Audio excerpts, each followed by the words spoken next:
మా నాన్నగారి friend LV ప్రసాద్లో ఒక మేజర్ డాక్టర్ అన్నట్టు. సో తన దగ్గరికి వెళ్ళి కన్సల్ట్ చేశాను ఇది అబ్జర్వ్ చేసినప్పుడు.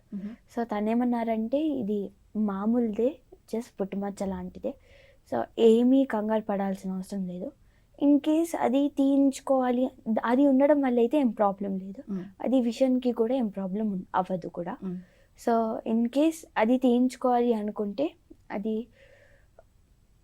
ఇంటర్ అయిపోయాక లేకపోతే కాలేజ్ అయిపోయాక తీయించుకోవచ్చు. లేదు అనుకున్నా ఉంచుకున్నా కానీ నో ప్రాబ్లం అని చెప్పారు.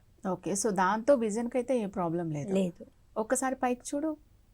సో నీకు బాల్ మీదే ఉంది. వైట్ బ్లాక్ వైట్ దాని మీదనా బ్లాక్ దాని మీద? వైట్ దాని మీద ఉంది. వైట్ దాని మీద అంటే లోపలే, కన్ను లోపల ఉంది. సో దాంతో నీకు ఎప్పుడు ఏం ప్రాబ్లం అనిపించలేదా? వాష్ చేసుకున్నప్పుడు కానీ ఎక్కడన్నా వెళ్ళేటప్పుడు కానీ ఏం ప్రాబ్లం లేదు విజన్తో. సో జనరల్గా మనం షూట్ చేసేటప్పుడు మనకి స్పెక్స్ ఇస్తారు కదా, షూట్ చేసేటప్పుడు సో మనం ఒక ఐతోనే షూట్ చేయగలుగుతాం. ఎందుకు అంటే ఒక ఐతో షూట్ చేసినప్పుడు మనకి ఫోకస్ ఎక్కువ ఉంటుంది కాబట్టి. సో నేను రైట్ హ్యాండ్ ట్రిగర్ చేస్తాను కాబట్టి నాది రైట్ ఐ ఏమంటాం డామినెంట్ ఐ అన్నట్టు. సో అంటే లెఫ్ట్ ఐ క్లోజ్ అయిపోయి ఓన్లీ రైట్ అయ్యా? లెఫ్ట్ ఐకి మనకి ఐ బ్లైండర్ అని ఉంటుంది. సో ఆ బ్లైండర్ పెట్టుకొని షూట్ చేస్తాం అన్నట్టు.